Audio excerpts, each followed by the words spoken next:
मराति यतो निदहाति वेदः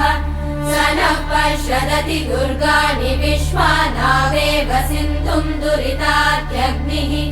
तामग्निवर्णां तपसा ज्वलन्तीं भैरोचनीं कर्मफलेषु जुष्टाम्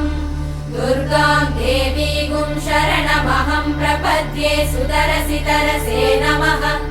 अग्ने त्वं पारयानव्यो अस्मान् स्वस्तिभिरति दुर्गाणि विश्वा पूष्य पृथ्वी बहुला न उर्वी भवातोकायतनयाय